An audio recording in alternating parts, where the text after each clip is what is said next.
Assalamualaikum warahmatullahi wabarakatuh. Alhamdulillah wassalatu wassalamu ala Rasulillah. Segala puji bagi Allah Subhanahu wa taala, juga salawat dan taslim besar Muhammad sallallahu alaihi wasallam.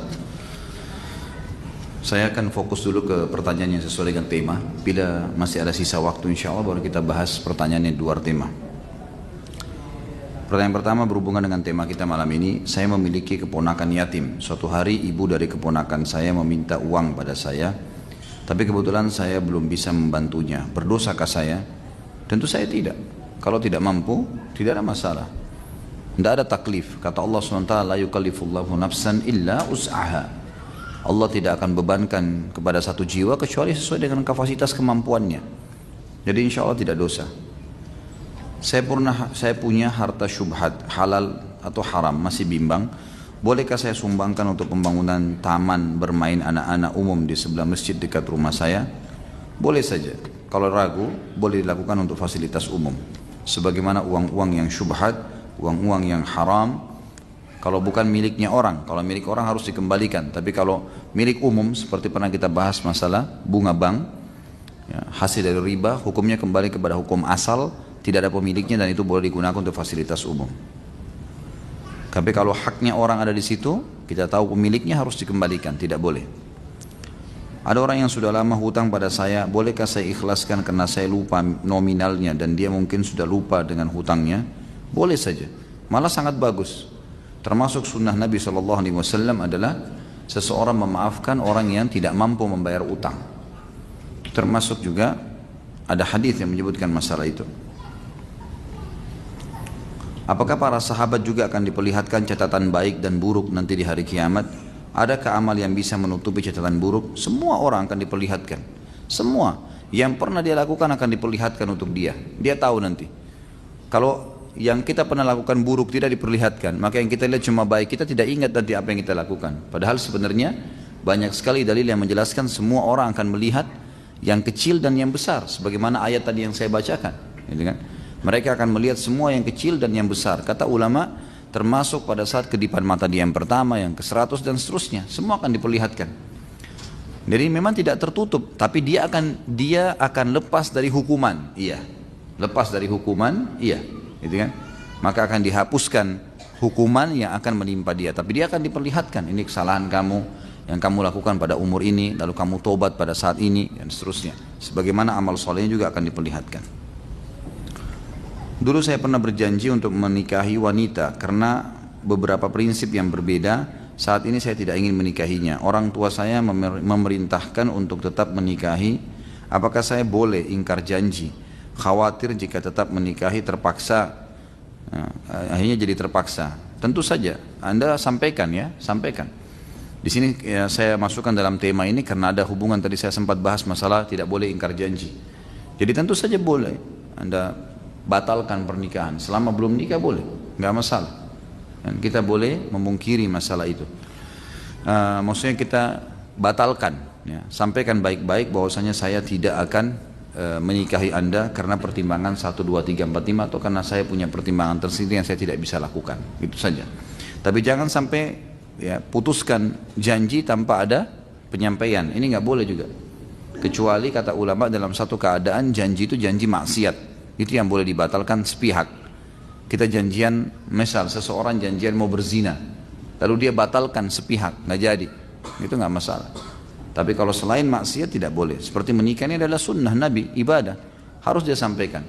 Maaf saya tidak bisa menikah dengan anda karena ini 1, 2, 3, 4, 5 alasannya. Kapan saat dewasa anak yatim? Ketika kita menyerahkan hartanya. Sedangkan ketika usia balik kondisi anak yatim tersebut masih ABG. Tentu saja yang dimaksud dengan diberikan kepada dia pada saat dia dewasa, ulama berselisih pendapat masalah dewasa ini. Nah, umumnya ulama mengatakan dewasa adalah pada saat dia sudah bisa mengelola hartanya sendiri. Dan dari sini keluar pendapat yang mengatakan kalau anak yatim tersebut setelah dia balik pun belum bisa mengelola, walinya masih bisa memegang untuk dia, masih bisa dipegang untuk dia. Jadi di sini kita harus tahu bahwasanya tergantung keadaan. Lebih pantas, lebih layak dikembalikan kepada dia pada saat dia sudah bisa. Makanya anak yatim pun itu dilatih. Ya. Pada saat dia sekolah, dididik dengan sekolah yang baik sehingga dia menjadi pintar dan dia bisa mengelola hartanya. Seperti itulah. Apa yang dimaksud Ustaz dengan sifat muru'ah kepada Allah dan bagaimana contohnya? Muru'ah itu menjaga hubungan, jadi kepekaan hubungan dengan Allah Subhanahu wa taala. Tentu caranya adalah melakukan ketaatan kepada Allah Subhanahu wa taala, segala jenis ketaatan dilakukan sama Dia dan segala macam pelanggaran ditinggalkan. Lebih tepatnya hal wajib dan sunnah dikerjakan, hal haram dan makruh ditinggalkan. Itu namanya ringkas atau salah satu pandangan dari masalah muru'ah ini. Jadi menjaga kehubungan dengan Allah Subhanahu wa taala dan sangat peka. Ulama memasukkan dalam muru'ah misalnya kalau ada orang jalan makan sambil jalan hukumnya makruh dalam Islam. Tapi kalau dia tinggalkan karena Allah masuk dalam kehormatan muru'ahnya, hubungannya dengan Allah. Sampai pada hal yang makruh pun ditinggalkan. Syubhat, dia ragu ini halal atau tidak ya, ditinggalkan sama dia. Itu namanya menjaga muru'ah dengan Allah Subhanahu wa taala. Jadi menjaga hubungan baik dengan Allah. Tadi Ustadz mengatakan bahwa 1 rupiah uang haram bisa membuat cerai pasangan suami istri. Memang benar Ustadz, suamiku selalu memarkup nilai proyek yang sudah diamanahkan seseorang kepada suamiku. Tapi hati suamiku tertutup, dia bilang halal. Bagaimana cara meyakinkan bahwa membuat nilai proyek lebih adalah haram? Akibat uang haram tersebut banyak. Belum dikaruniai anak pertama. Yang kedua, doa tidak dikabulkan. Yang ketiga, selalu ribut antara suami istri. Yang keempat, hati menjadi tidak tenang. Yang kelima, malas beribadah. Ya. Di sini pertanyaannya apa ini tadi? Berarti bagaimana cara mengingatkan dia ya kalau markup itu adalah uang yang haram? Saya yakin subhanallah semua perbuatan dosa teman-teman sekalian di dalam jiwa orang yang melakukannya ada kata hati nuraninya itu tidak benar. Ada pasti. Dia mau mengambil sesuatu, hatinya pasti mengatakan itu tidak benar. Menahannya. Tapi dianya digoda oleh syaitan sehingga terkuasai. Harus dia bahasakan, dijelaskan kalau itu haram. Berikan contoh kalau emang lebih jelas begini. Kalau seandainya dibalik, bilang sama suami, kalau kamu misalnya atau anda atau apalah dipanggil nama dia menjadi pemilik perusahaan, lalu ada pegawai seperti anda posisinya, mau memarkup harga, memanipulasi data, mau nggak kira-kira kalau pegawainya gituin? Ini seperti retorika yang Nabi SAW gunakan kan pada saat seorang anak muda minta berzina. Kata Nabi, kau ridho nggak kalau ibumu dizinai? Enggak. Saudarimu? Enggak. Anakmu? Enggak. Lalu kenapa kau ridho menzinai saudarinya, ibunya, istrinya orang lain? Enggak mungkin. Maka retorika itu bisa disampaikan, insya Allah mudah-mudahan sambil kita doakan kepada dia. Jadi nggak boleh memang. Lemparkan pertanyaan lain juga misalnya selain kalau kamu jadi pemimpin perusahaan dan dikhianati oleh bawahanmu, mau nggak kira-kira? Ya. Juga bisa dikatakan untuk mengetahui ini benar atau tidak. Kalau seandainya pimpinan kamu mengetahui kamu melakukan ini, kira-kira dipecat atau dipertahankan? Coba lemparkan pertanyaan. Semua pertanyaan masuk akal kok kan gitu. Nggak ada pimpinan perusahaan mau mempertahankan pegawainya yang sudah buat khianat, nggak mungkin. Itu dari sisi rasional, ya manusiawi. Sisi agama jelas haram, nggak boleh. Haknya orang lain itu. Anda pakai logo perusahaan, pakai baju perusahaan, namanya terdaftar di perusahaan tersebut, punya daftar gaji di situ, punya meja kerja, jelas tidak boleh sama sekali mengambil apapun yang berhubungan dengan haknya perusahaan, tidak boleh. Sampai pernah saya jelaskan teman-teman sekalian, haram hukumnya antum memakai pulpen yang dikasih oleh perusahaan untuk kerja, dipakai untuk kebutuhan yang lain, tidak boleh. Kecuali perusahaan izinkan, nggak boleh sama sekali. Harus hati-hati nih. Mana yang hak antum pribadi, hak antum pribadi. Dikasih HP oleh perusahaan ini ya, untuk kerja, jangan pakai yang lain. Beli HP sendiri untuk kita pakai. Itu untuk pekerjaan. Kalau mau ini namanya muru'ah ini, pertanyaan yang tadi sebelumnya. Ini sama, menjaga hubungan dengan Allah Subhanahu wa taala. Nggak boleh memang. Dititipin uang, jangan dipakai. Memang untuk itu ya sudah, untuk itu amanah. Dari situ udah tingkat amanah kita. Jaga atau enggak gitu. Nggak boleh dipakai, pakai dulu deh. Nanti baru diganti akhir bulan, nggak bisa. Harus dijaga ini, kan gitu. Jadi ditanyakan kepada dia, tentu saja.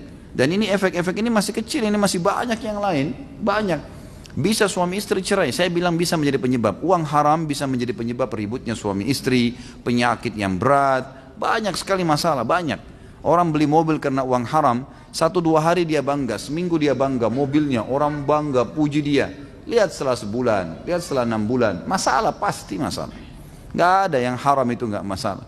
Bukankah orang sudah banyak kebongkar di Indonesia ini contohnya, begitu mengumpulin beli rumah mewah dari uang haram, beli mobil mewah, beli gini, subhanallah di akhir hidupnya ketahuan, diekspos di media, disita oleh pemerintah, dipermalukan, keluarganya jadi terbengkalai, anak-anaknya berhenti sekolah, dia di penjara, namanya rusak. Untuk apa? Untuk apa? Nggak ada teman-teman sekalian. Jangan anda ini merasa oh saya lepas dari Allah nih, nggak ada yang awasin saya, nggak apa-apa. Nggak bisa ini. Harus paham masalah itu, nggak boleh sama sekali. Tolong Ustaz, apa yang harus dilakukan jika apa yang dilakukan istri jika suami suka memerangkap proyek yang jelas haram tadi? Saya capek ribut terus. Jadi nasihatin tadi, diberikan masukan, diberikan pertanyaan kritis gitu kan. Ini harus disampaikan, tidak boleh tidak gitu kan. Tidak boleh tidak. Dan lemparkan pertanyaan kayak tadi. Kalau tetap juga tidak mau, maka gunakan orang ketiga yang kira-kira bisa menasihatin dia. Kalau tidak mau, bukan aib, bukan aib. Kalau kita mengatakan pada dia, kalau memang kamu tidak mau, saya nggak mau ambil uang dari sini dan bisa saya laporin ke perusahaan kamu, supaya dia berhenti. Nggak bisa. Selama masih pasangan suami istri berbahaya, karena anda sebagai istri bisa makan yang haram, anak-anak bisa makan yang haram, listrik semua AC yang kita hirup udaranya haram. Bagaimana caranya? Nggak boleh dibiarkan ini, mungkar, gitu kan?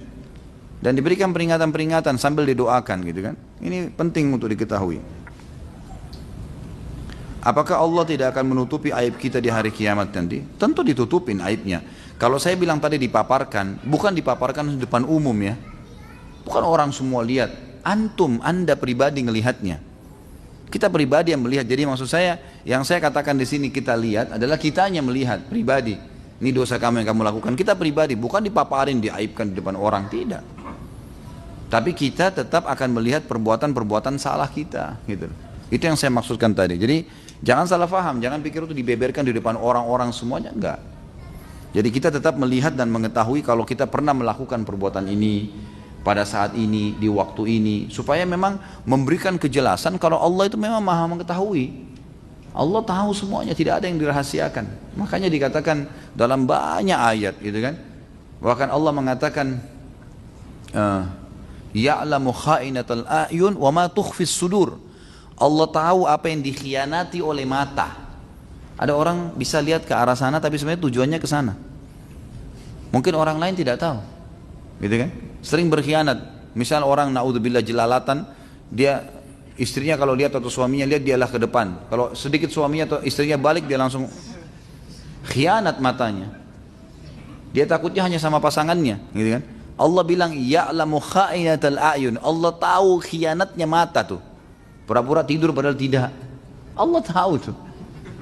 Wa ma tukhfis sudur, dan apa yang disembunyikan dalam hati manusia, Allah tahu itu. Tidak ada yang rahasia bagi Allah SWT. Bahkan dalam Al-Quran dan ayatnya dikatakan innallaha la yakhfa alaihi syai'un fil ardi wala fis sama. Allah itu tidak ada yang tersembunyi baginya di langit dan di bumi. Semua. Tidak ada yang tersembunyi. Dalam ayatnya dikatakan wa ma tasqutu min waraqatin illa ya'lamuha wala habbatin fi dhulumatil ardi wala ratbin wala yabisin illa fi kitabim mubin.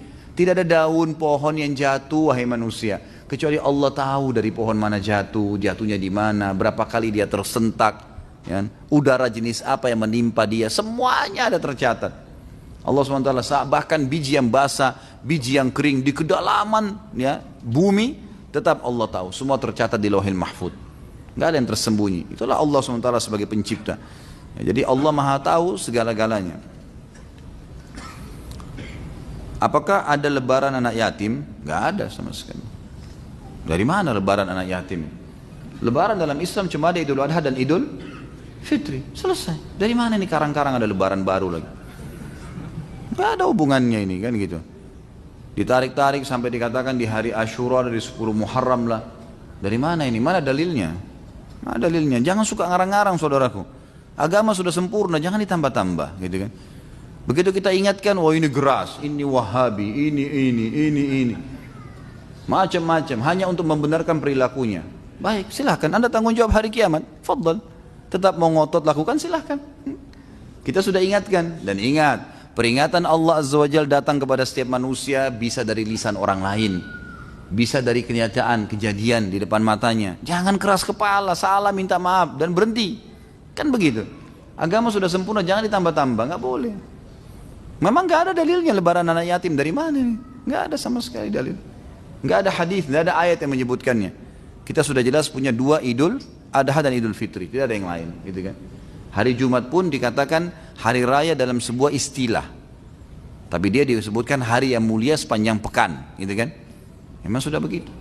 Bahkan banyak dinukil dalam riwayat-riwayat kalau Nabi SAW mengatakan Allah telah menggantikan ya hari hiburan kalian dengan dua Idul Adha dan Idul Fitri. Ya. Apakah anak yatim berhak menerima zakat dan apakah harta anak yatim harus dizakati?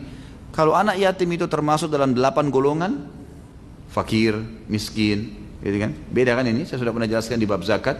Fakir orang yang tidak tahu mau makan apa hari itu, apalagi besok. Kalau miskin orang yang tahu mau makan apa tapi pas-pasan. Jadi masuk dalam istilah miskin ini adalah seorang pegawai yang gajinya pas-pasan. Bisa terima zakat, misal gajinya 2 juta, pengeluaran rumahnya 2.200.000 tiap bulan. Utang 200.000 tiap bulan sama kantor atau sama temannya. Ini layak menerima zakat, walaupun dia punya pekerjaan. Kalau fakir orang yang tidak tahu sama sekali mau makan apa hari itu, apalagi besok.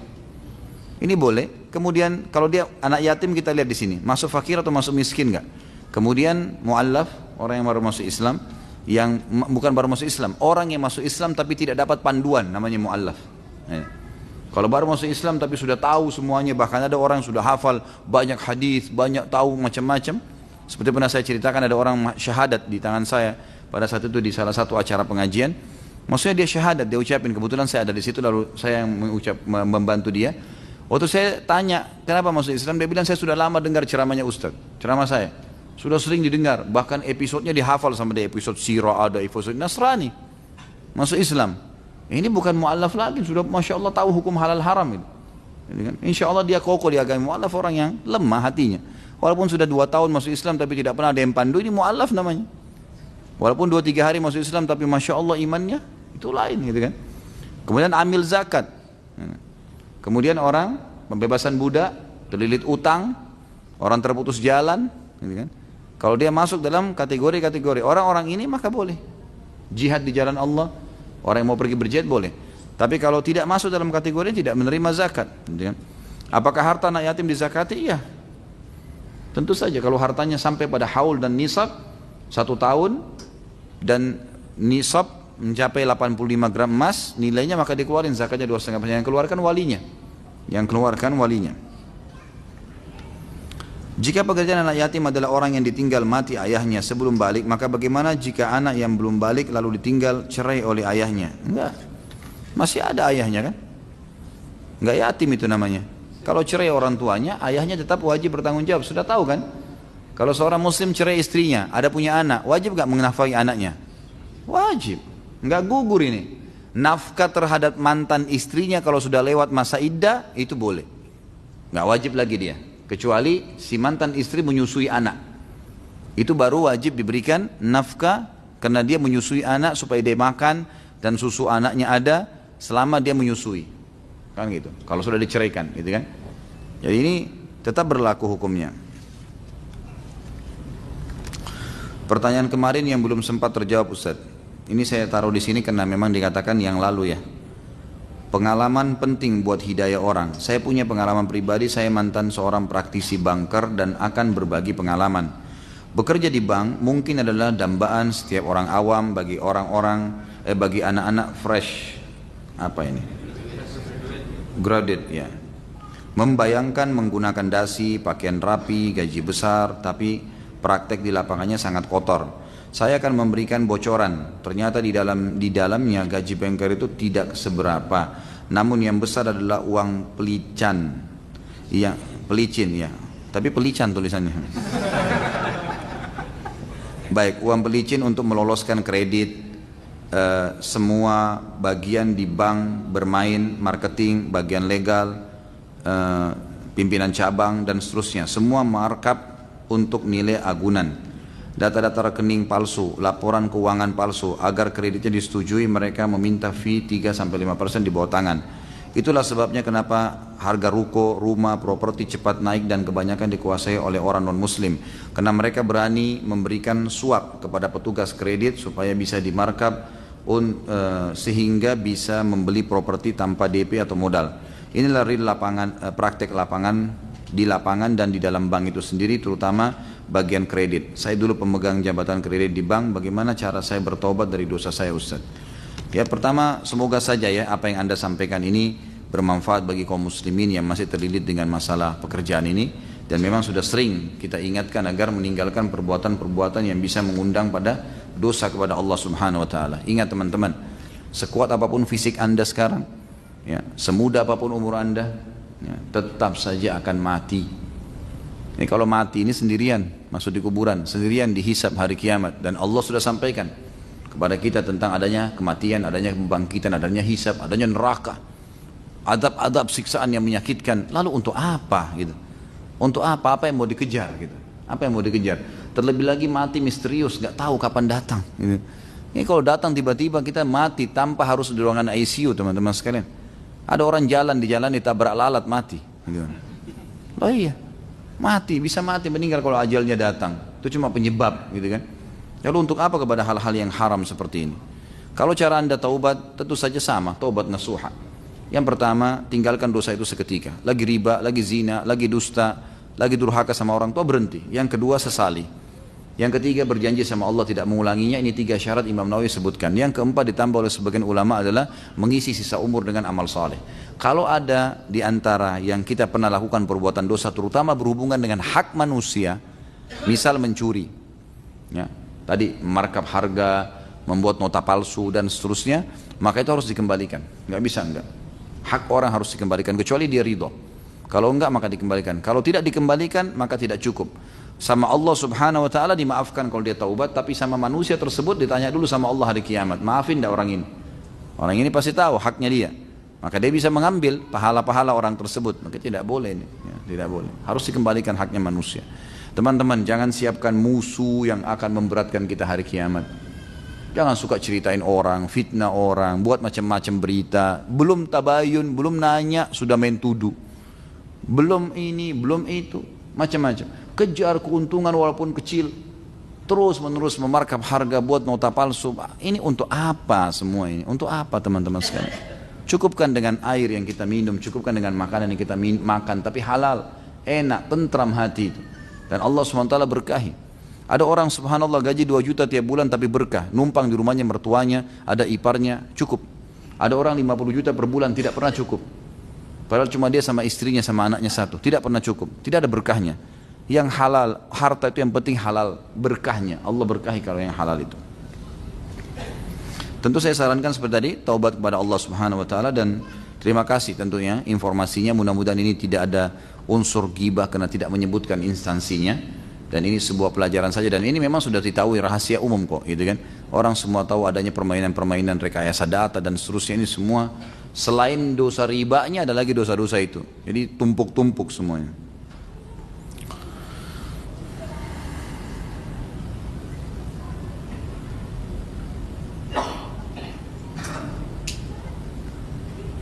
Saya tidak tahu sesuai dengan tema atau tidak. Baik.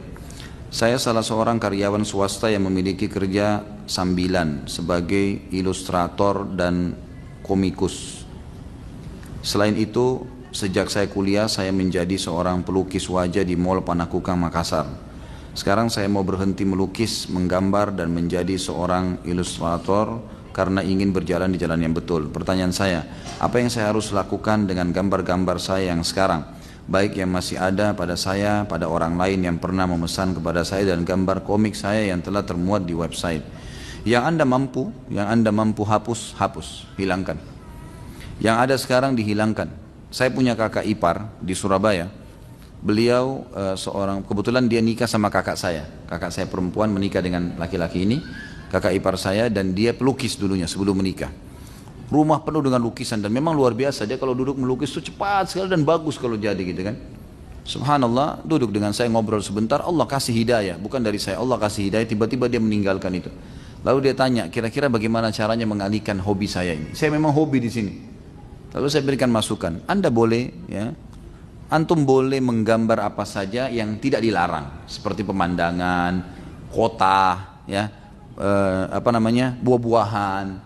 Jadi sekarang dia kalau gambar pasar-pasar kuno, Jazirah Arab misalnya dulu, dibuatlah sama dia tendanya, rumahnya, buah-buahnya, tapi nggak ada orangnya. juga masih laku, banyak orang beli gitu kan. Ditinggalin sama dia. Lalu dia alihkan terampilannya ke kaligrafi, tulisan Arab, mulai dialihkan kepada hal-hal yang positif. Jadi hobi yang ada masih bisa, kalau masih bisa dikemas secara syar'i, dikemas secara syar'i. Yang tidak boleh ditinggalkan. Kalau yang ada sekarang di tangan Anda, usahakan untuk dihilangkan. Kalau bisa diganti, ya, dialihkan kepada hal yang boleh, bagus. Kalau yang sudah terlanjur terjual, bertobat kepada Allah Subhanahu Wa Taala, gitu kan. Dan kalau ada yang di tempat-tempat lain yang masih bisa, pokoknya intinya masih bisa dihapus, dihapus di website, di tulisan, di aset yang disimpan atau apa saja. Saat saya di MTSN, saya pernah berutang kepada penjaga kantin di sekolah saya sebesar 70.000. Namun entah kenapa saya lupa alasan, saya lupa membayarnya. Sekarang saya tidak tahu keberadaan bapak itu dan saya merasa terbebani akan hal itu. Apakah ada jalan yang bisa saya tempuh untuk melunasinya? Coba datang ke tempat sekolah lagi itu, madrasah tadi, madrasah Nawiyah yang Anda masuk itu, tanya di mana penjaga kantin dulu bapak ini, tanya, insya Allah mungkin orang-orang sekitar itu tahu. Biasanya ya penjaga kantin itu tinggal dekat sekolah, biasanya. Gitu. Bisa ditanya bahwa bapak itu di mana, sampai Anda temukan. Anda temukan, alhamdulillah, itu sangat baik. Ini tanda keimanan ya. Anda terdorong mau melunasi itu sangat luar biasa, karena itu akan menghilangkan masalah kita pada hari kiamat. Karena di hari kiamat orang ini nggak mau terima 70.000 rupiah, rupiah nggak laku di akhirat, udah nggak laku ini. Makanya sekarang dia mau 70.000 pahala, ini jadi masalah ini. Pahala apa yang sejumlah besar itu? Ya kalau sholat ibadah kita semua diterima, kalau enggak kan gitu, jadi masalah. Jadi coba cari tahu. Kalau tidak ketemu pun ada solusi. Bagaimana kalau saya pernah berutang sama orang lalu saya tidak tahu di mana orang tersebut, atau saya pernah mengambil haknya orang lain, sekarang saya tobat, saya nggak tahu harus kemana. Orangnya juga saya tidak tahu, mungkin di negeri lain, mungkin di kota lain. Caranya sodakahkan sejumlah itu atas nama orang itu. Itu bisa. Tapi jangan sodakahkan kalau masih ada orangnya, dan jangan malu. Maaf, saya baru dapat, temuin dia, bicara baik-baik, dan saya baru tahu hukum agama, saya menyesal. Saya pernah lakukan ini dan saya tahu dia perbuatan salah, sekarang saya baru tahu, dulu saya tidak tahu. Ini saya kembalikan, insya Allah dengan niat baik orang bisa menerima itu. Gitu kan. Kemudian saya juga pernah berutang kepada teman saya waktu SMA sebesar 5.000. Seingat saya pernah memberitahu bahwa saya pernah berutang kepadanya, namun dia bilang tidak mengapa, tidak usah dibayar.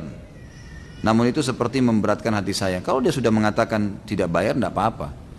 Kurang lebih 2 tahun yang lalu saya saat Idul Adha, saya memasukkan uang 50.000 ke dalam celengan berjalan dengan niat melunasi utang-utang yang saya sebutkan di atas. Apakah itu bisa, Ustaz?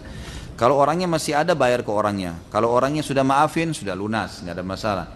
Kalau kita tidak temukan orang yang ingin kita bayar utangnya, maka boleh sedekah atas nama dia. Atas nama dia ya, bukan atas nama kita. Untuk dia, memang pahalanya dia untuk dia.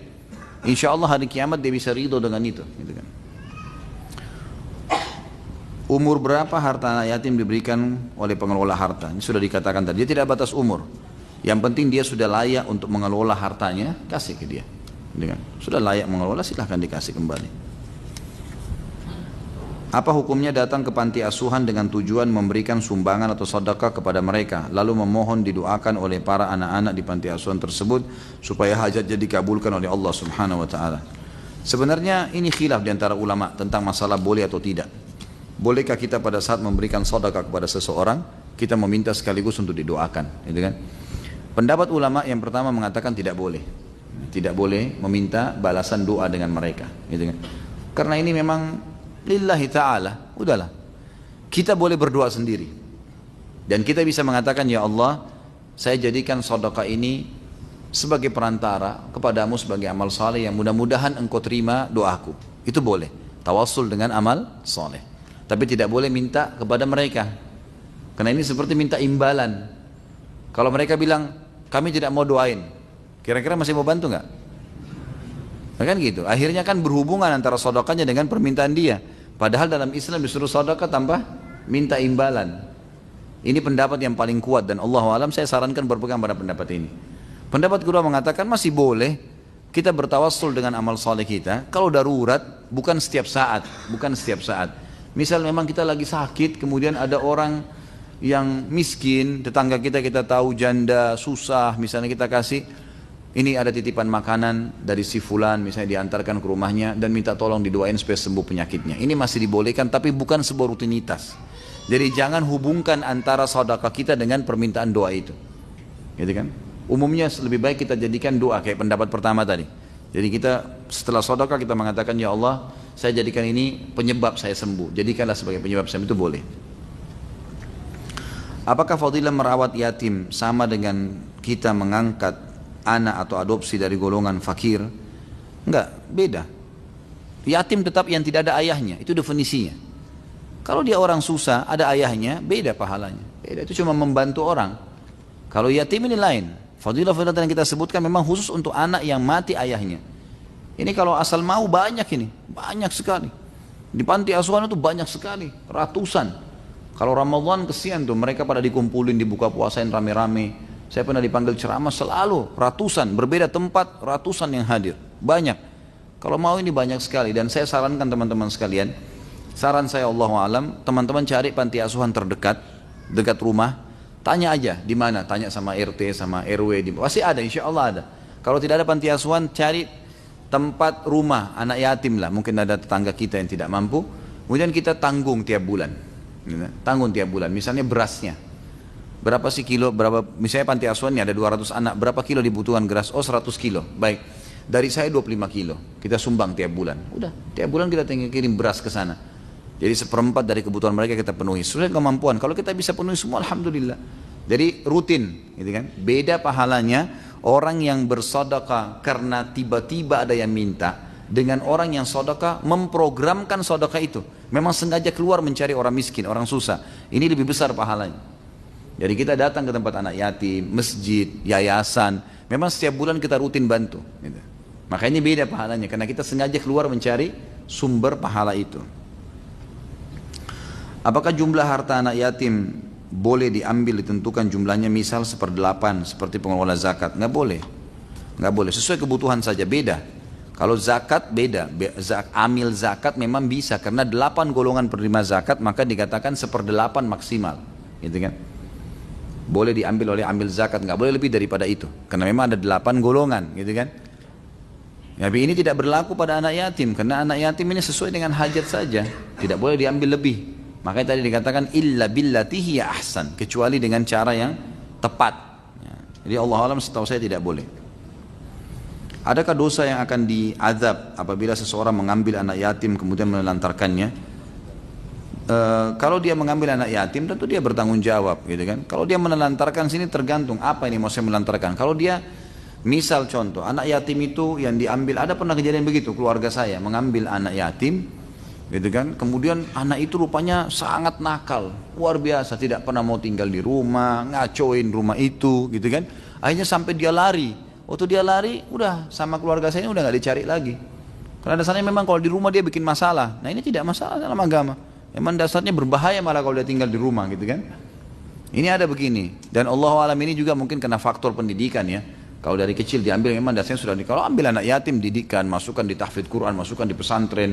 Jadi kan orang manusia yang saleh gitu, mestinya begitu. Tapi ini memang saya lihat kelalaian juga ada di situ. Kalau seperti ini tidak masuk dalam menelantarkan. Tapi kalau dia ngambil, kemudian memang dia tidak mau urus, gitu kan, malah dijadikan sebagai pembantu, disiksa, ini nggak boleh, haram, berdosa. Ini tidak boleh sama sekali. Malah akhirnya unsur-unsur pahala yang dia bisa dapatkan tidak ada, hilang. Bagaimana sikap kita terhadap orang tua yang takaran berbaktinya itu uang? Kalau minta harus dapat, nggak mau tahu duit dari mana. Kalau nggak dapat suka nyumpahin macam-macam. Kalau nggak kasih takut durhaka. Jadi tentu saja tanggapin semampunya, ya, tanggapin semampunya. Kita disuruh bersabar dengan orang tua kita seperti ini, sabar. Gitu kan? Tetap walaupun mereka suka mencaci maki, berkata buruk, orang tua kita pun jahat, ya, tetap kita tidak boleh balas kejahatan mereka dengan kejahatan, tidak boleh. Tetap kita disuruh berkata baik. Wa qul lahuma qawlan karima. Berkatalah dengan kalam yang karim. Karim itu bukan cuma baik ya. Baik, lembut, santun, mengalah, itu semua disuruh ucapkan ke orang tua kita. Memang nggak bisa. Mereka caci maki, ya sabarlah. Itu cobaannya, gitu kan? Kalau mau dikasih duit, ya sudah, ini kemampuan saya. Udah. Dan kita punya hak untuk mengatur takaran, boleh, nggak masalah. Misal gini, gaji kita 1 juta, orang tua kita minta 1 juta, tapi memang harus ada transportasi yang saya keluarkan 300.000 per bulan. Kalau enggak, saya nggak bisa kerja. Boleh kita keluarin 300.000 itu, 700.000 dikasih ke orang tua kita silakan. Atau ada kebutuhan mendesak memang kita harus keluarkan 400.000. Berikut dengan makan atau jajannya 600.000 kita kasih ke dia, itu boleh. Dan insya Allah itu termasuk sedekah yang paling afdal kalau kita keluarkan kepada orang tua, gitu kan. Insya Allah kalau dia ucapkan kata-kata yang tidak benar dan memang Allah tahu dia orang tidak benar, orang tua itu, Allah SWT juga tahu bagaimana tidak spontanitas juga perkataan buruk langsung tiba-tiba Allah ancamkan kepada orang anak yang saleh, itu nggak mungkin, gitu kan. Allah SWT maha adil.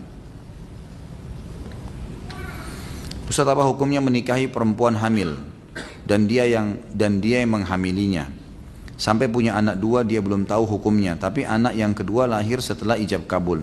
Sekarang ingin bertobat dan memperbaiki diri, apakah harus melakukan ijab kabul lagi? Mohon nasihatnya. Tentu saja khilaf di antara ulama tentang masalah boleh menikahi wanita hamil. Ada pendapat yang mengatakan boleh asal dia yang melakukannya, tapi ini pendapat yang lemah sekali, lemah. Yang paling kuat adalah tidak boleh menikahi wanita hamil. Tidak boleh menikahi wanita hamil, gitu kan? Jadi memang ini pendapat yang jelas dalam hadis Nabi SAW, tidak boleh menikahi wanita hamil. Ada pernah wanita datang, kemudian dia hamil di luar nikah, maka Nabi SAW suruh pulang, bukan suruh menikah, suruh pulang, gitu kan, sampai dia melahirkan anaknya. Jadi memang yang lebih kuat pendapat adalah tidak boleh menikah. Kalau sudah terlanjur terjadi dan berpegang pada pendapat pertama, insya Allah mudah-mudahan Allah kabulkan, gitu kan, Allah kabulkan pernikahannya. Khusus anak anda yang pertama tidak ternisbatkan kepada anda. Yang dari hasil zina nggak ada penisbatan. Misal A nama anaknya dan B. Anak A ini si ayah misalnya C. Si C punya anak A dan B. Anak yang A ini lahir hasil dari zina. Anak yang B hasil setelah ijab kabul. Maka anak yang ternisbatkan kepada dia si B. Si A tidak boleh. Si A terlalu dinisbatkan kepada siapa? Yang dinisbatkan kepada nama yang dinisbatkan kepada Allah. Seperti misalnya namanya, maaf kalau ada yang sama, Ahmad misalnya. Ahmad ini diberikan nama Ahmad bin Abdullah. Abdullah ini siapa? Nggak ada. Hamba Allah, gitu kan? Itu yang dilakukan oleh kerajaan Saudi sekarang bagi anak-anak zina, anak-anak yang tidak jelas dari mana ditemukan di pinggir jalan, orang tuanya buang, maka diberikan nama Abdullah, Abdurrahman, Abdul Ghafur, nama orang tuanya. Tapi nama ini tidak ada, disebutkan kepada Allah Subhanahu Wa Taala, gitu kan? Itu yang saya tahu. Anak kedua insya Allah ya nisbatkan kepada anda, nisbatkan kepada anda. Ini yang saya tahu hukum syar'inya, gitu kan? Jadi tidak ada, kalau mau berkembang pada pendapat pertama tadi tidak usah ijab kabul. Kalau pendapat kedua memang dianggap tidak sah, maka dia harusnya ijab kabul kembali. Allahu a'lam. Saya punya uang 50 juta dari utang ke bank. Apakah boleh untuk pembangunan rumah pribadi? Saya kalau uang utang itu berbunga, utang kan tidak boleh berbunga. Saya sudah jelaskan pertemuan yang lalu ya. Berbunga berarti riba. Kalau dia berbunga berarti hukumnya haram, tidak boleh. Dan anda kalau bangun rumah dari situ berarti membangun dari hal yang haram. Dan saya sudah bilang teman-teman sekalian, jangan lampaui kapasitas kita. Banyak orang terlalu memaksakan. Apa sebabnya KPR banyak? Karena orang mau melampaui kapasitasnya. Kenapa sih kalau ngontrak dulu? Kenapa kalau kita harus ngontrak dulu, sewa dulu, semampunya? Oh kalau gitu saya nggak bakal punya rumah Ustaz. Nggak apa-apa nggak punya rumah di dunia, nggak apa-apa. Nggak ada ruginya. Kenapa kalau nggak punya rumah? Hah? Tangan kita putus? Enggak kok. Jangan paksain. Lebih baik nabung uang daripada antum cicil tiap bulan. Nabung, buka rekening di bank syariah, masukin uang. Begitu terkumpul insya Allah baru bayar rumah. Cash, silakan. Lebih mulia, walaupun kecil misalnya. Karena kita mau melampaui kapasitas kita teman-teman sekalian. Akhirnya kita hutang. Dan tidak mau tahu lagi hutangnya dari mana. Berbunga atau tidak. Riba ini teman-teman. Saya sudah jelaskan pertemuan yang lalu. 1 dirham riba lebih berat daripada 36 kali berzina. Dikatakan dalam riwayat lain 1 dirham riba lebih berat daripada menzinai ibu sendiri. Ini berat ini. Kok bisa anda tidak tersentuh dengan hadis seperti ini? Jangan lakukan. Tidak usah paksakan diri. Belum bisa beli kendaraan, naik kendaraan umum. Tidak apa-apa. Jangan malu. Nggak ada yang harus dimaluin gitu. Gitu kan? Saya pernah jalan ke pengajian naik angkot umum terus kemudian ditanya sama jemaah saya, Ustaz naik angkot? Iya. Apanya yang malu? Kenapa emang? Memang saya lagi tidak ada kendaraan, ya saya naik ini. Nggak ada yang aib. Terus gengsi. Untuk apa? Mau apa nih gengsi? Apa yang mau digengsiin gitu? Satu waktu nanti Allah kasih rezeki, ada uang bayar cash, mulia. Nggak ketakutan bayar tiap bulan, nggak ada masalah gitu kan. Nggak ada masalah. Kata Nabi SAW, siapa yang bangun tidur, sehat badannya, dia punya makanan hari itu, maka dia orang yang paling kaya. Itu luar biasa itu. Gitu kan? Jadi jangan paksakan diri melampaui kapasitas teman-teman sekalian. Akhirnya menyusahkan kita. Saran saya bagaimana? Kembalikan uang itu ke bank. Ini kembalikan, saya tidak jadi pinjam. Sabar, coba ikhtiar, bekerja, mulai nabung, mulai pelan-pelan. Hidupi, jalani kehidupan sesuai dengan kemampuan. Insya Allah, Allah maha melihat teman-teman sekalian. Allah maha mengetahui berapa banyak orang demi Allah yang pakai sepeda tahun lalu, tahun depannya pakai BMW, pakai Mercy. Banyak. Dengan kesabaran, dengan keteguhan. Allah kalau memberikan rezeki kepada orang, innallaha yarzuqu man yasha' bighairi hisab. Allah kalau beri rezeki tidak ada hisabnya, enggak pakai kalkulator, enggak ada hitung-hitungannya itu kalau Allah. Enggak masuk di akal. Kalau datang sumbangan, datang dari Allah itu bantuan luar biasa. Antum cuma dibutuhkan untuk bertakwa. Itu saja. Coba deh komitmen dalam agama Allah, kerjakan yang Allah perintahkan wajib atau sunnah dengan khusyuk, dengan benar, tinggalkan yang Allah haramkan demi Allah antum diberikan rezeki sama Allah. Banyak contoh lapangan, sabar. Jangan buru-buru, jangan lampaui kapasitas, nggak perlu. Berikanlah satu pernyataan bahwasanya Syekh Muhammad Profesor Dr. Muhammad Uraifi bukan seorang khawarij seperti yang dituduhkan, agar Anda bisa memberitahukan mereka yang menuduh Syekh Arifi sebagai khawarij sehingga mereka bisa faham. Teman-teman sekalian, Dr. Muhammad Uraifi seorang dosen mengajar di Ummul Qura dulunya, dan beliau terkenal seorang dai yang mengikuti sunnah Nabi SAW di Timur Tengah. Akhir-akhir ini beliau karena terbawa dengan arus muslimin yang terdesak di Syria, ya, di Palestina, gitu kan, banyak umat Islam yang tertindas. Beliau kadang-kadang pernah mengeluarkan statement, kesannya mendukung khawarij, kesannya mendukung kelompok-kelompok yang sedang berjihad, gitu kan. Tapi ini upaya ijtihad beliau. Ini upaya dari beliau menyampaikan masalah itu teman-teman sekalian. Kalau saya pribadi, untuk apa antum buru-buru menilai orang sementara antum tidak kenal? Ini untuk apa teman-teman? Dapat apa ini? Gitu kan? Ini si fulan, ada orang bicara nih, oh kita ikut-ikutan ngomong, dapat apa antum? Kalau tidak benar gimana? Coba, bagaimana caranya antum minta maaf? Saya selalu nasihati teman-teman, Allahu alam, ini sebatas ilmu saya. Saya pribadi paling tidak mau bicara masalah orang. Berbahaya sekali itu bicara masalah orang, karena kalau kita benar, ya, dan ada padanya aib itu, sudah ghibah namanya. Kalau tidak benar fitnah, bagaimana antum luruskan? Yang boleh dalam Islam, kalau saudara kita salah, datang tanya ke dia, benar nggak begini, benar nggak begini, tanya baik-baik, gitu kan? Hanya itu saja. Teman-teman sekalian, saya sendiri secara pribadi tidak tahu flyer yang disebarin di WhatsApp, saya tidak pernah tahu tuh. Tiba-tiba foto saya sudah ada, tiba-tiba foto banyak dai-dai Indonesia sudah masuk, gitu kan? Saya nggak pernah tahu, sama sekali saya nggak tahu masalah flyer itu. Tiba-tiba tersebar, lalu tersebarlah sekarang Ustadz Khalid tidak jelas manhajnya, ya. Ustadz Khalid ini bergabung sama orang-orang ahli bid'ah, Ustadz Khalid ini begini, begitu. Udahlah, terserah, silakan ngomong. Ya, Allah SWT ada. Kalau anda telepon ke saya tanya, Khalid Basalama, benar nggak seperti ini? Konfirmasi, tabayun, saya jelaskan.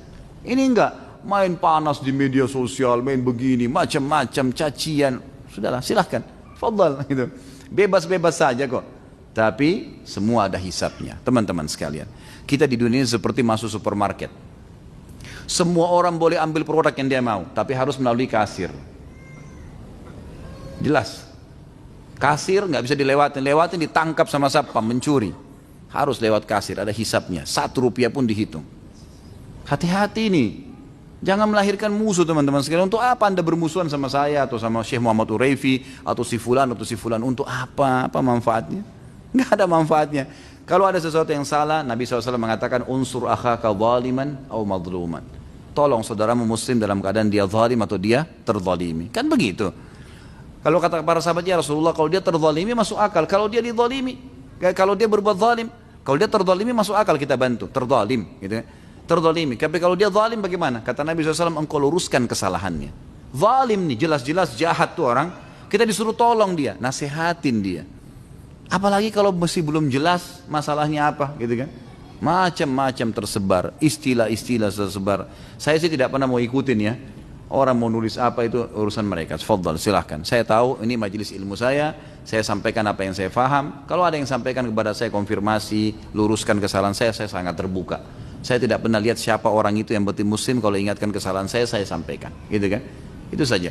Syekh Muhammad Urefi pada saat beliau mau datang, nanti tanggal 17 Januari itu, saya ditelepon, didatangin oleh Syekh Fauzi, salah satu dari Ketua Rabita Alam Islami dulu di Jakarta.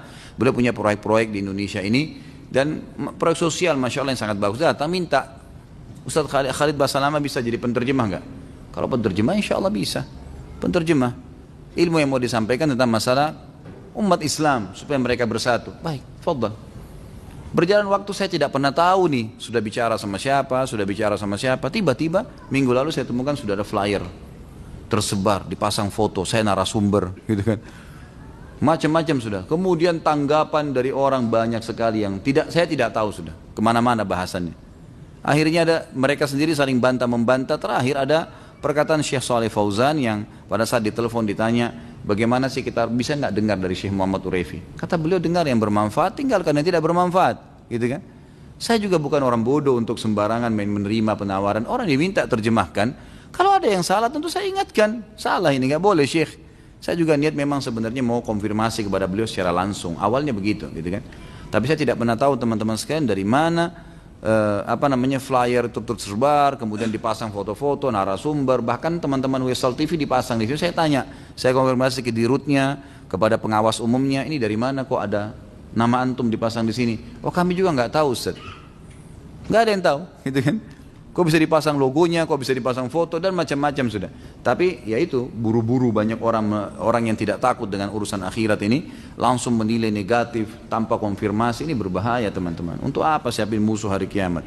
Dan saran saya nggak usah ikut-ikutan sudah dalam masalah begini, nggak usah ikut. Antum pelajari halal haram, masih banyak hukum yang belum dipelajari nih. Masih banyak masalah rumah tangga, masalah warisan, masih banyak. Nggak usah repot-repot ini. Kalau ada antum dapat ustaz-ustaz yang suka berselisih, jangan diikutin taklimnya. Atau kalau mungkin antum hadir, ambil manfaatnya saja. Kalau sudah sampai menghardik orang, menyalahkan orang, teman-teman sekalian, ini bukan majelis ilmu, gitu kan? Dan penuntut ilmu harus bisa membuka diri. Saya demi Allah menerima masukan siapapun. Asal memang itu benar, saya perbaikin. Saya manusia biasa, bisa salah, gitu kan? Saya juga bisa benar, ya tidak selamanya salah. Dan saya juga pada saat mengambil keputusan, saya juga takut dengan akhirat. Ini anehnya nih orang-orang yang menyorot ini, kesannya mereka takut akhirat, saya tidak takut akhirat. Subhanallah. Ini kok bagaimana bisa? Wala tuzakku anfusakum. Jangan kalian puji diri kalian. Ya. Huwa a'lamu liman ittaqa. Allah lebih tahu siapa yang lebih bertakwa. Kan gitu. Jadi saran saya enggak usah, akhi. Yang bertanya pun enggak usah repot-repot, harus membalas, enggak usah repot-repot. Udahlah. Kan? Wa ja'alna limahlikihim mau'ida. Dalam sebuah ayat dikatakan, setiap orang melakukan satu perbuatan ada mau'idnya, ada saatnya akan selesai masalah itu. Ada saatnya akan selesai. Dari mana mulai berzikir? Apakah urutannya dari jari kelingking atau dari jari jempol? Dan urutannya apakah dari atas ke bawah atau dari bawah ke atas? Allahu a'lam. Saya tidak tahu, yang sebatas ilmu saya ya. Mungkin memang ada teman-teman asatidah yang tahu ini, mungkin silakan Anda ambil dari mereka-mereka. Tapi yang saya tahu Nabi SAW menggunakan zikir dengan tangan kanan. Masalah urutannya dari mana ini saya tidak pernah temukan pribadi. Allahu a'lam. Kalau ada antum temukan ustaz sampaikan memang dari kelingking dulu, dari telunjuk dulu, berarti itu lebih baik ya, lebih sempurna. Yang saya tahu Nabi SAW menghitung dengan tangan kanan. Dan dalam riwayat ini dikatakan Nabi SAW selalu menggunakan tangan kanannya untuk kebaikan. Apakah dalam Islam ada ahli tafsir mimpi? Apakah itu dibenarkan dalam Islam? Ada. Ta'wil mimpi Anda. Kan Allah SWT sebutkan tentang Nabi Yusuf AS di dalam surah Yusuf, masalah takbir mimpi. Dan ada seseorang yang bernama Muhammad bin Sirin. Ayahnya Sirin itu dulu pendeta Nasrani di Irak. Begitu masuk ekspansi Islam di zaman Umar bin Khattab tahun 15 Hijriah, masuk Islam nih ayahnya. Sirin ini masuk Islam, gitu kan? Maka dia dapat anak namanya Muhammad, dikasih nama. Muhammad bin Sirin terkenal ahli takwil mimpi, ahli takwil mimpi.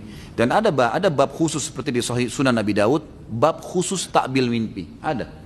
Dan pernah saya pelajari di tingkat 3 kuliah dulu tentang masalah takwil mimpi, dan ada banyak hadis-hadis Nabi yang berhubungan dengan masalah. Dan memang ada ahlinya. Bahkan ada hadis Nabi SAW yang berbunyi, kalau kalian mimpi jangan ceritakan kecuali kepada ahlinya, karena akan terjadi seperti apa yang dia takwilkan. Jadi tidak boleh sembarangan. Jadi kalau antum mimpi jangan ceritakan kecuali kepada ahlinya. Itu setahu saya Allah alam ada.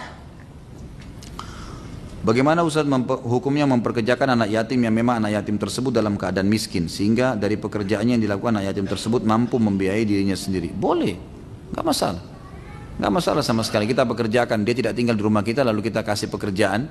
Tapi ingat ya, anak yatim ini saya sudah bilang tadi, jangan lupa, belum balik. Kalau misalnya sudah SMA, sudah balik, sudah kuliah, ini bukan anak yatim. Pekerjakan dia ya umumnya membantu orang susah, gitu kan. Jadi nggak boleh salah faham. Kalau setahu saya boleh saja. Kalau memang kita tahu anak yatim ini misal umur baliknya 14 tahun, umur 12 tahun dia sekolah SD sendirian tinggal, dia harus biayai hidupnya. Lebih baik kalau kita tanggung, biayai, gitu kan. Tapi kalau kita anggap dipekerjakan supaya dia belajar, supaya dia dewasa, boleh saja, nggak ada masalah. Insya Allah nggak masalah selama pekerjaan itu halal. Bagaimana hukumnya membatalkan janji menikah dengan seorang wanita non-muslim secara sepihak? Apakah perlu memberikan penjelasan wanita tersebut? Khawatir wanita tersebut menggoda dan sang laki-laki tergoda. Sampaikan saja, kenapa harus tergoda? Sampaikan, maaf saya nggak bisa menikah dengan anda karena ini. Sudah selesai, SMS, WhatsApp, beritakan. Dia telepon nggak usah dijawab. Kenapa harus tergoda? Ini bukan ketemu, duduk, ngobrol berdua, empat mata. Nah, ini yang haram, ini nggak boleh, gitu kan? Apakah anak yang tidak diketahui keberadaan orang tuanya dapat dikatakan yatim? Ada juga anak-anak yang dibuang oleh orang tuanya semenjak kecil karena anak tersebut dari hasil perzinahan. Allahu a'lam. Yang saya tahu definisi yatim memang sangat peka. Kalau ketahuan orang itu betul-betul tidak ada ayahnya, ketahuan maka dikatakan yatim. Kalau dia hanya ditemukan, ini setahu saya ulama tidak mengatakan yatim. Kalau ditemukan ya, seperti anak zina itu bukan anak yatim, bukan anak yatim dia. Dia tidak ada ayahnya memang, tapi bukan ayah meninggal, gitu kan? Ada laki-laki pemilik sperma tapi tidak disebatkan kepada dia. Bagaimana kalau kita ikut suatu pertandingan dengan mengharap hadiah yang telah disediakan panitia, tapi untuk ikut kita membayar uang pendaftaran, apakah ini termasuk judi? Apakah juga termasuk judi meminta makan dan minuman ketika bertanding dengan siapa yang kalah? Dia yang membayar, contoh main catur dan minta minum. Siapa kalah dia yang bayar. Ya. Allahu a'lam, yang saya tahu minimal ini syubhat. Jadi kalau misalnya bertanding lalu minta hadiah dari yang kalah, ini lebih baik dijauhi. Tapi kalau ada panitia mengadakan lomba cerdas cermat, lomba keterampilan, lalu nanti ada hadiahnya, itu boleh, nggak ada masalah. Itu tidak ada masalah. Untuk meningkatkan skill itu tidak ada masalah. Insya Allah itu tidak ada masalah. Tapi kalau sampai tadi dihubungkan seperti yang saya katakan di awal, itu nggak boleh. Sama juga masuk tidak boleh kalau dalam judi, seperti kalau anda belanja di satu mall, dipajang mobil di situ, ini kalau belanja di sini dapat mobil ini, tapi harus melalui kupon-kupon misalnya. Kuponnya per 100.000 dapat satu kupon. Kalau ada orang kebetulan belanja di situ, kebetulan memang hajatnya, ada supermarket dia beli di situ, lalu dapat kupon 3, dia tulis diisi sama dia, boleh kah? Boleh, nggak apa-apa, nggak masalah. Tapi kalau dia sengaja membeli barang sampai numpuk-numpuk hanya untuk berharap dapat mobil, itu nggak boleh. Ini peka sekali perbedaannya ya. Akhirnya dia paksakan diri belanja sesuatu yang mungkin dia tidak perlukan, yang penting dapat kupon dan dapat hadiah itu. Ini nggak boleh. Gitu kan? Tapi kalau dia kebetulan belanja, ikut, dapat, itu nggak masalah. Ya. Bolehkah menjalankan umroh haji bila menggunakan uang pinjaman dari bank? Sama tadi. Janganlah, nggak usah. Ibadah ini akhi. Untuk apa pinjam dari bank? Kecuali Allah alam, saya tidak tahu apa pertimbangannya teman-teman dari perbankan syariah yang sekarang ada program umroh cicil, gitu kan. Itu saya kemarin ketemu sama salah satu praktisi bank syariah, dia mengatakan kami gunakan cara Ustadz, kami datang ke travel, kami tawar travel itu misal umroh 1.800 US misalnya, umroh reguler 9 hari. Maka kami minta ya atas nama perbankan syariah ini, minta kepada travel diberikan diskon. Berapa diskonnya? $200 misalnya. Baik. Perbankan mengambil untung $200 itu, lalu dia tawarkan kepada nasabah-nasabahnya dengan harga tetap harga travel $1.800. Caranya konsumen nasabahnya bisa mencicil sampai 12 kali. Dia permudah. Ya, keuntungan yang didapatkan oleh perbankan dari $200 diskon tadi. Apakah ini boleh dalam syariat? Nah, ini memang ada fatwa-fatwa dari majelis-majelis syura ya, yang saya tahu dari yang dibuat oleh teman-teman di bank syariah ini mengatakan boleh, dianggap itu boleh saja. Karena dijadikan sebagai ajang bisnis. Allahu a'lam. Apa hukumnya mencicil atau kredit mobil di salah satu dealer bila memang ada unsur ribanya? Apakah ada alternatif atau solusi lain agar saya dapat membeli mobil untuk keperluan usaha saya? di mana transportasi dibutuhkan sebagai kendaraan operasional buat usaha saya ini. Sementara saya tidak memiliki dana cash untuk membelinya. Seperti saya bahasakan tadi sama teman-teman sekalian, sabarlah, sabar. Gitu kan? Kalau saya pribadi, saya lebih baik begitu. Antum belum bisa beli mobil untuk usaha, ya sudah pakai yang lain lah. Tidak mutlak kok orang pakai mobil Mercy baru kemudian diterima proposalnya. Enggak mutlak. Berapa banyak orang pakai Mercy tapi dusta, gitu kan? Ternyata menipu. Antum modalnya kejujuran, dan Allah SWT sangat tahu itu. Banyak orang mau jual mobil misalnya, kemudian dia dusta. Pernah tabrakan nggak? Nggak pernah tabrakan. Batal tuh transaksinya.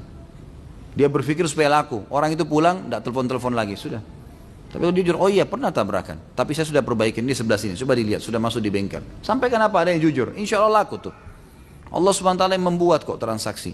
Kata Nabi SAW, ya Allah akan memberkahi transaksi seseorang yang semoga Allah merahmati pedagang yang mudah kalau dia mentransaksi dan jujur, begitu juga pembeli yang mudah dan jujur pada saat transaksi. Jadi mestinya begitu. Kalau saya sarankan Allahu a'lam, coba fasilitas yang biasa saja, gitu kan?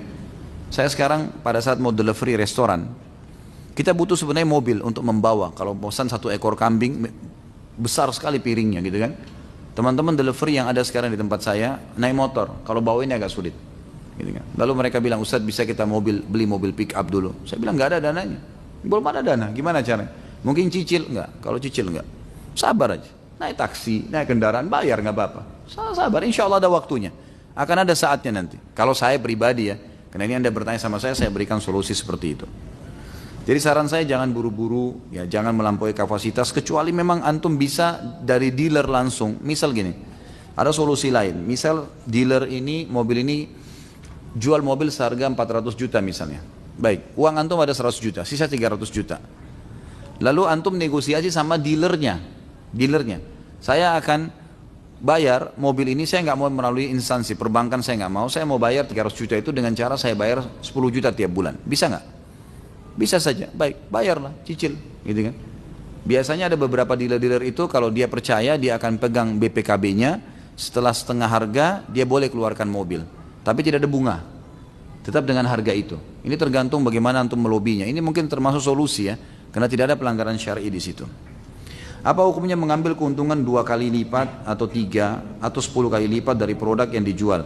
Karena saya mendengar dari satu penceramah di salah satu TV swasta bahwa tidak boleh mengambil keuntungan lebih dari 100% karena hukumnya riba. Berdasarkan dalil yang diambil dari surah Al-Imran ayat 130, hai orang yang beriman, janganlah kamu makan riba dengan berlipat ganda. Nggak ada hubungannya riba dengan keuntungan.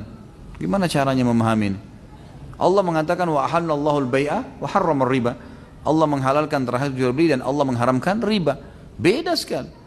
Keuntungan memang transaksi jual beli memang ada keuntungan, dan tidak pernah setahu saya ada dalil yang melarang kita membatasi keuntungan. Tidak pernah.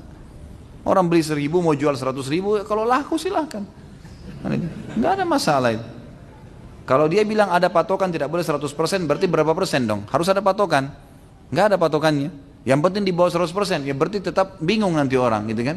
Memang dalam syariat tidak ada patokannya, silahkan. Anda dapat produk memang kebetulan lagi murah, terus kita jual itu harga pasar, nggak ada masalah semuanya. Setahu saya Allah alam tidak ada masalah. Ya, yang dipermasalahkan adalah modalnya halal atau tidak, produknya halal atau tidak, sistemnya halal atau tidak. Ini kan gitu. Ini baru dibahas. Kalau orang transaksi jual beli harus ada, tidak boleh ada 5 hal di situ kan, tidak boleh ada riba, tambahan hutang dan gade tanpa sebab.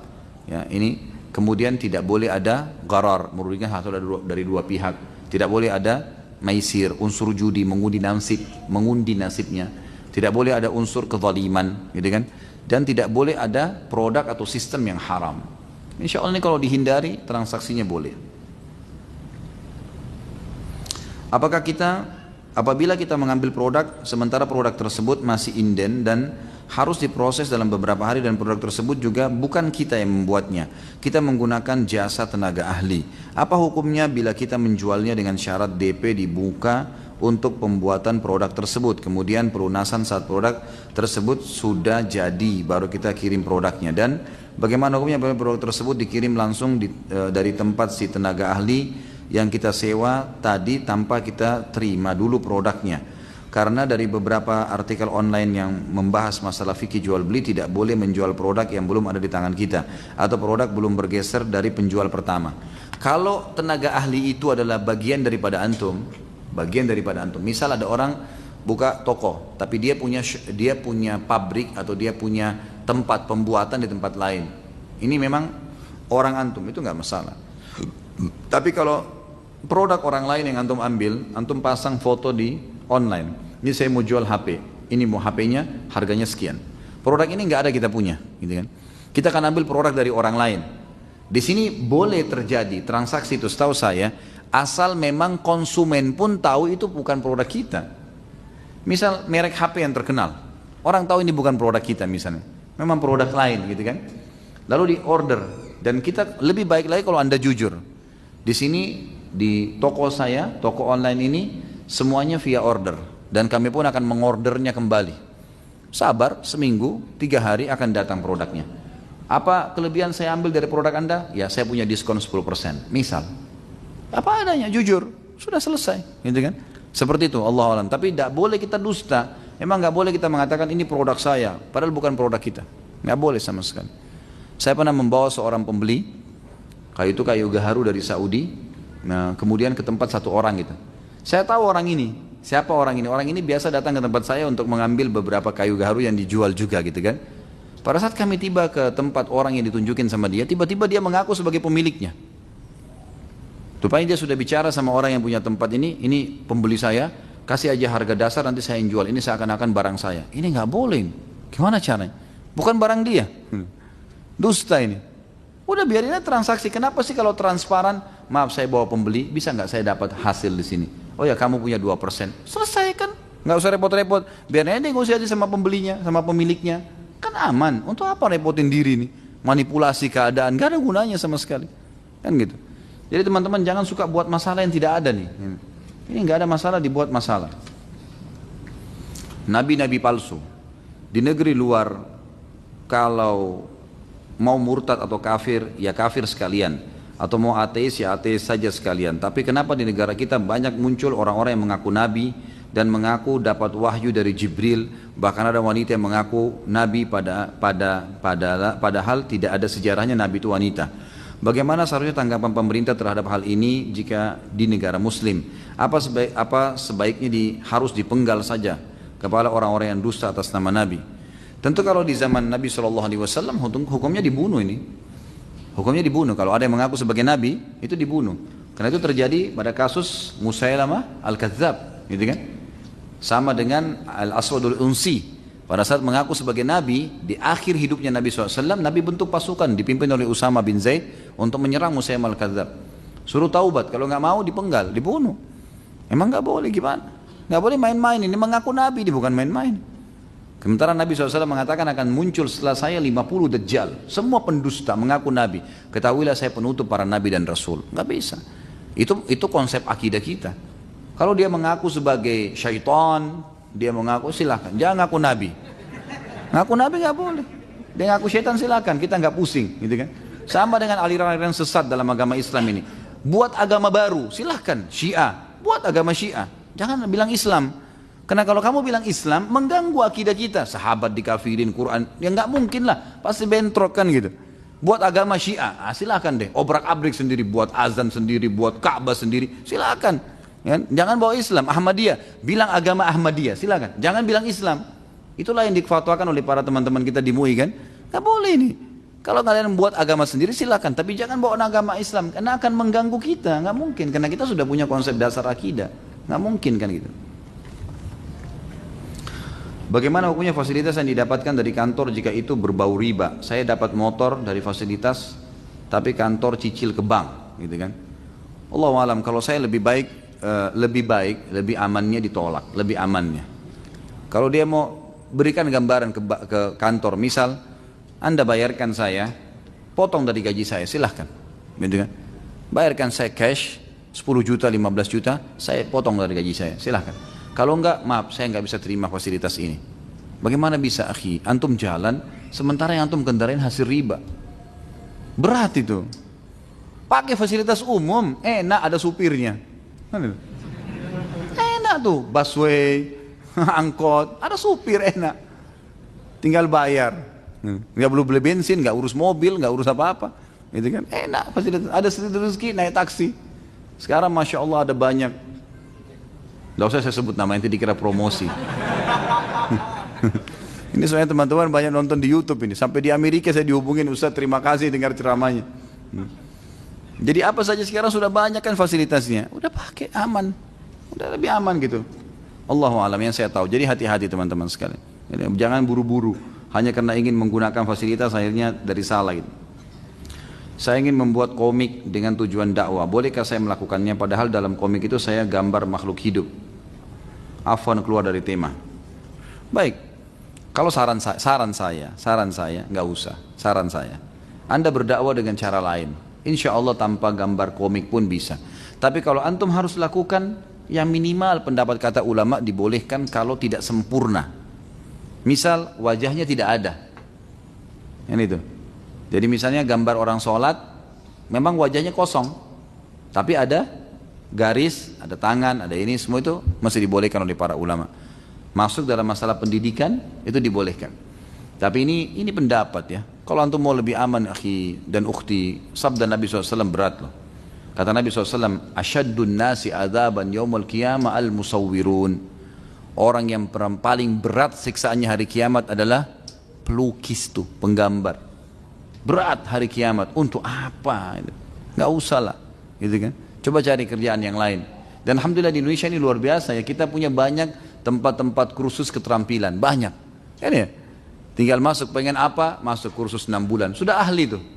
Mau bahasa Inggris, mau bahasa Arab, mau bahasa Jepang, mau komputer, mau apa. Saya nggak pernah belajar ekonomi sebelum teman-teman sekarang. Saya masuk di salah satu tempat kursus, saya belajar manajemen, belajar akuntansi. 6 bulan alhamdulillah sudah bisa. Gitu kan?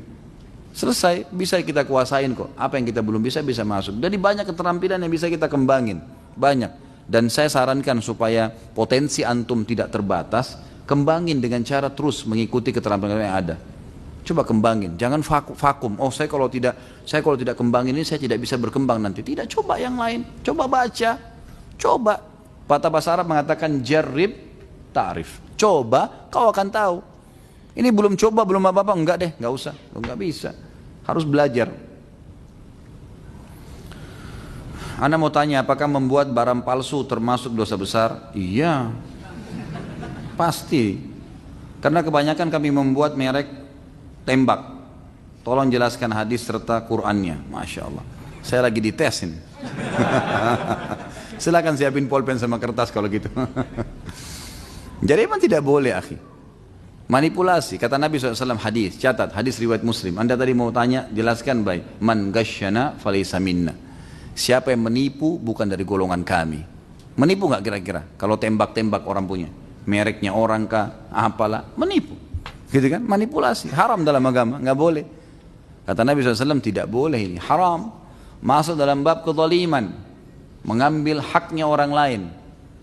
Begini teman-teman, kalau antum lagi mau melakukan satu perbuatan yang ada urusannya dengan manusia, maka izin. Kalau tidak izinkan jangan. Kalau antum tetap paksakan, tanyakan kepada diri antum, mau nggak kalau diperlakukan hal yang sama? Nggak boleh itu bajak-bajak, nggak boleh, haram. Haknya orang. Kenapa antum bajak? Oh saya tidak bisa hidup kalau tidak begitu. Ya susah. Kan? Dia sendiri yang vakum dirinya. Berapa antum dapat? Jual 7.000, 5.000, 15.000. Terus kemudian hisapnya hari kiamat. Hati-hati teman-teman, yang kita zalimin itu tidak akan menerima rupiah di hari kiamat. Nggak laku lagi rupiah. Yang diambil pahala. Hadis yang kedua. Berhubungan dengan kezaliman, kata Nabi SAW, Allah berfirman, hadis Bukhari, ya, wahai hamba-hambaku, aku haramkan kezaliman terhadap diriku. Zalim apa? Mengambil haknya orang lain atau tidak memberikan hak orang lain. Ini zalim. Termasuk tadi kita mengambil, menembak, mengambil gambar orang lain, mencontohi, menciplak. Padahal itu tidak ada haknya, nggak boleh. Ya jangan. Gitu kan? Saya pernah mau buat baju koko teman-teman sekalian. Saya akan kembali ke hadis itu nanti. Kemudian saya tahu konveksinya di Surabaya. Saya datangin teman-teman. Saya beli tiket. Allah mudahin dari rezeki. Alhamdulillah saya berangkat sana. Saya bicara baik-baik. Akhi, saya sudah beli produk antum, baik, saya cocok, bisa nggak kalau saya mau pasang merek saya? Tapi barang-barang antum, bisa nggak kira-kira supaya saya jual market saya? Oh bisa, nggak apa-apa. tinggal pesan sekian kodi, maka bisa. Selesai urusannya. Kenapa harus tiba-tiba buat palsukan orang punya? Untuk apa? Bisa ngomong kok kan. Halal tuh, dari situ halal sampai kapanpun. Kan gitu. Malah enak ditawarin sama dia, boleh jatuh tempo, nggak apa-apa, dikasih produk, busnya dibuatin. Kenapa nggak buat yang enak-enak saja? Untuk apa buat masalah nih? Saya heran ini banyak orang suka buat masalah. Nggak ada masalah, lahirkan masalah untuk apa ini? Gitu. Kata Nabi SAW, Allah berfirman, ya hai hamba-hambaku, aku haramkan kezaliman terhadap diriku dan aku jadikan haram di antara kalian. Nggak boleh ambil hak orang lain, nggak boleh menciplak, nggak boleh ini, nggak boleh kecuali dengan izinnya, nggak boleh. Zalim, zalim kan berarti mengambil haknya orang lain kan. Kita kalau bajak-bajak, kita kalau buat-buat, akhirnya produk orang jadi kurang dong penjualannya. Makanya antum inovasi sendiri, buat. Kenapa harus ambil haknya orang lain? Salah satu judul yang antum ikutin ceramah saya di YouTube itu ada, saudaraku nyari rahasia rezekimu. Tapi ada edisi yang terbaru yang saya sempat tambahkan. Dulu itu cuma 10 kiat, gitu kan. Sekarang ada sampai 20 kiat. Di antaranya adalah ada di situ inovatif dan kreatif dan inovatif. Harus orang muslim begitu. Beranjak daripada hadis Nabi SAW riwayat Abu Daud, Inna Allah yuhibbu min abdin idza amila amalan an yutkinahu. Allah cinta seorang hamba kalau dia buat satu perbuatan dia menguasainya. Ulama hadis panjang lebar rincikan masalah itu. Seorang muslim dianjurkan selalu inovatif dia membuat apa. Lihat orang lain buat, dia juga berpikir bagaimana bisa buat. Memang jangka pendek dia tidak cepat bisa dapat keuntungan, tapi jangka panjang produknya akan dikenal. Tapi jangan buat masalah, jangan selalu lahirkan hal-hal yang tidak diperlukan. Lalu kata Nabi SAW, Allah berfirman, hai hamba-hambaku, kalau seandainya kalian beriman dengan iman yang satu, semuanya sama. Kata sebagian ulama hadis seperti Nabi Muhammad SAW, semua beriman, semua jin dan manusia tidak akan mengurangi kekuasaan dan kerajaanku, kata Allah. Dan kalau seandainya hai hamba-hambaku jin dan manusia, kalian semuanya miliaran jumlahnya, kalian semua kufur dengan satu kufur, semua seperti Fir'aun, kata ulama hadis, kufur, mengaku Tuhan, tidak akan mengurangi sedikit pun dari kerajaan dan kekuasaanku. Wahai hamba-hambaku jin dan manusia, kalau seandainya kalian berkumpul di sebuah lembah dan kemudian kalian semuanya minta apa yang kalian inginkan dan saya kasih masing-masing apa yang dia minta, tidak akan mengurangi kekerajaan dan kekayaanku kecuali seperti jarum yang dicelupkan di lautan dan diangkat, tidak berkurang sedikit pun. Allah SWT maha kaya, teman-teman sekalian. Manjalah dengan Allah, minta sama Allah, Allah kasih itu. Kita cuma tidak mau merengek, gitu kan?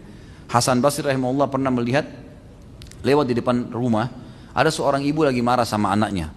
Ibu ini marah-marah sama anaknya, dipukulin, dikeluarin dari rumah, ditutupin pintu.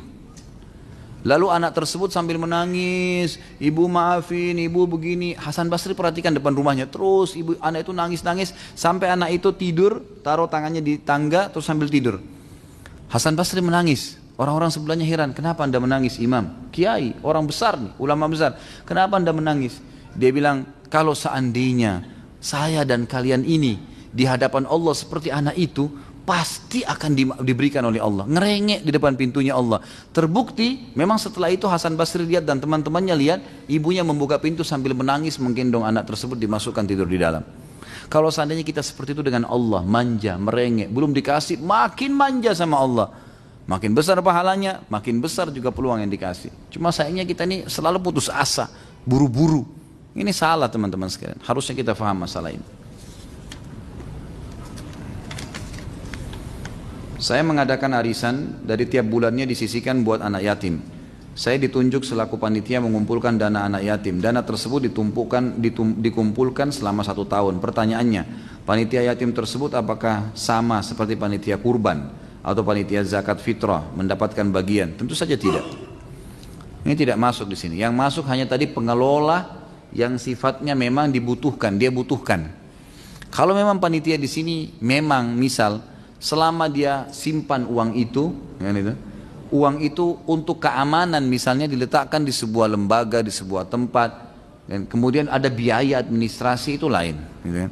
Atau memang antum selama menjaga uang itu, menjaga amanah tersebut, memang tidak ada pendapatan sehingga akhirnya hidup dari situ. Ambil sebagian untuk transportasi, mengambil dari donatur setiap bulan, maka itu tidak ada masalah. Tapi lebih aman jauhi. Udah cari rezeki dari tempat lain teman-teman sekalian, banyak. Allah memberikan rezeki semut di lubangnya, apalagi antum manusia yang beriman kepada Allah.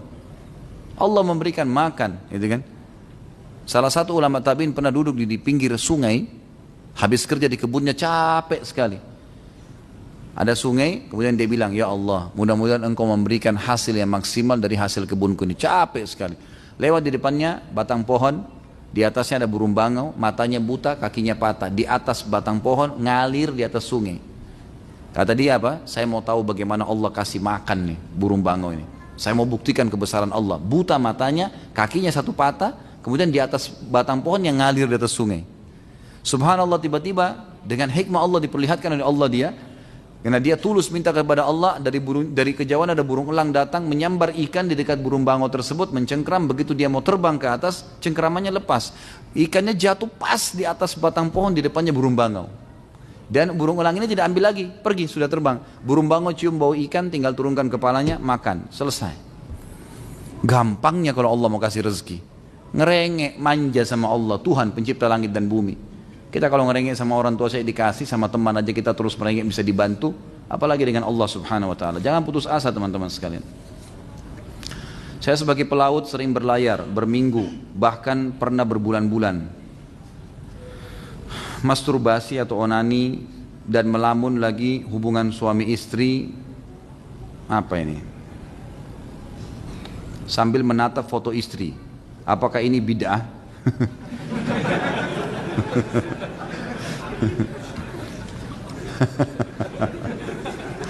Jazakallah khair, pertanyaannya membuat orang tertawa di malam hari ini. Jadi teman-teman sekalian, onani haram, nggak boleh dalam Islam. Sama memuaskan diri dengan cara pribadi begitu nggak boleh dalam Islam. Caranya bagaimana supaya tidak terjadi? Jauhkan semua fasilitas yang bisa mengundang syahwat, nggak boleh, gitu kan? Tapi kalau terjadi seseorang telepon istrinya dari jarak jauh, lalu kangen-kangenan, rindu, kemudian dia mungkin ya istrinya mengucapkan kata-kata sampai dia klimaks, nggak apa-apa itu halal, nggak masalah. Tapi jangan lakukan hal-hal yang tidak benar, teleponnya diciumin lah, apalah. Itu bukan istri, itu telepon, apa mau dicium gitu. Jadi jangan aneh-aneh, tinggalkan fasilitas-fasilitas ini, gitu kan? Caranya tinggalkan hal-hal yang berbau. Kalau memang istri lagi telepon, ya ucapin sayang, mungkin rindu iya, tapi jangan ke hal-hal yang tidak baik. Insya Allah kalau antum sibukkan diri dengan ibadah, maka aman gitu. Onani ini dibolehkan kalau istri yang melakukan pada suami, karena masuk dalam firman Allah subhanahu wa ta'ala yang berbunyi, a'udzubillahi minasyaitonir rajim, nisa'ukum harthun lakum fa'atu harthakum anna syi'tum wa qaddimu li anfusikum. Artinya, perempuan itu istri kalian adalah ladang buat kalian, maka datangi ladang kalian semau kalian, boleh. Selama bukan dubur, tidak digauli di duburnya, tidak digauli haid dan nifas, boleh, gitu kan? Dan dahulukan diri kalian. Jadi ini ulama merincikan sebab turunnya ayat ini adalah masyarakat Mekah terbiasa menggauli istri dengan menunggingkan istrinya. Waktu sahabat-sahabat hijrah ke Madinah dari Mekah, muhajirin, wanita Madinah terbiasa digauli dengan suaminya sementara mereka tidur dan suaminya dari atas. Maka si laki-laki ini, muhajir ini nikah sama wanita Ansar. Waktu wanita Ansar mau digaulin dengan cara orang Mekah, gak mau, nolak. Laporlah kepada Nabi SAW, ya Rasulullah begini kejadiannya. Maka turun firman Allah tadi, wanita adalah ladang kalian, gaulilah seperti yang kalian inginkan dan dahulukan diri kalian. Jadi ibu-ibu tentunya harus bisa memahami juga ayat ini. Kalau suaminya pengen gaya tertentu itu nggak apa-apa, asal jangan hal-hal yang haram seperti dubur, nggak boleh, gitu kan? Nggak boleh. Dan boleh mendahulukan diri sendiri dalam arti kata boleh membahasakan kepada pasangan, saya mau begini, saya mau begitu, nggak ada masalah. Yang diharamkan saja yang ditinggalkan, yang tidak, yang boleh maka boleh dilakukan, gitu kan? Jadi saya sarankan Allahu a'lam dijauhi ini, dan saya sarankan juga teman-teman sekalian, selama memang masih ada peluang kerja dekat dengan keluarga, kerja di situ. Udahlah. Kerja jauh di sana gajinya $1.000, kerja di sini $400, di sini aja nggak apa-apa. Aman, gitu kan? Daripada jauh sana menderita, akhirnya foto dicium-cium kan jadi masalah. Jadi lebih baik jangan. Allahu a'lam. Dusta atas nama Rasulullah, ini nanti akan saya baca di pertemuan akan datang ya, karena tema kita setelah ini dosa besar selanjutnya dusta atas nama Nabi. Ini saya tidak baca sekarang. Yang terakhir, tambah lagi. Dalam surah Al-Mujadalah ayat 11, Allah SWT akan meninggikan derajat orang yang beriman dan berilmu beberapa derajat. Maksud ilmu di sini apakah hanya ilmu agama atau seluruh ilmu yang bermanfaat? Teman saya saat ini ada guru bahasa Inggris di sekolah. Apakah mengajar ilmu umum tersebut termasuk mendapatkan kebaikan yang sama dengan ilmu agama? Teman saya tersebut saat ini ingin kuliah kembali mengambil jurusan agama supaya di sekolahnya bisa mengajar ilmu agama. Apakah keputusannya sudah tepat Pak Ustadz? atau apakah ada saran yang lebih baik? Tentu semua yang dimaksud ayat ini berbunyi Allah SWT meninggikan derajat orang beriman dan orang yang menuntut ilmu dengan beberapa derajat. Kata ulama semua ilmu yang bermanfaat dan puncaknya adalah ilmu agama. Jadi semua yang bermanfaat masuk di situ. Mengajar ilmu apapun gitu kan. Misal masuk di dalamnya masalah ilmu ekonomi, tadi bahasa Inggris, sesuatu yang bermanfaat insya Allah masuk dalamnya. Tapi tidak selevel dengan mengajar agama, beda. Mengajar agama tentu beda. Menghafalkan ayat, menghafalkan hadis, mengetahui halal haram, ini jauh lebih besar pahalanya, gitu kan? Jauh lebih besar pahalanya. Allahu a'lam. Jadi kalau dia memang mau belajar agama, bagus saja. Belajar agama itu fardu ain, teman-teman, ya, wajib, nggak boleh dipilih. Tapi belajar bahasa Inggris, belajar komputer, ini semua sunnah. Ingat, saya bukan larang ya. Di zaman Nabi Muhammad SAW, Romawi berkuasa, ya, Persia berkuasa. Tapi nggak pernah Nabi suruh sahabat belajar bahasa Persia atau bahasa Romawi, nggak pernah.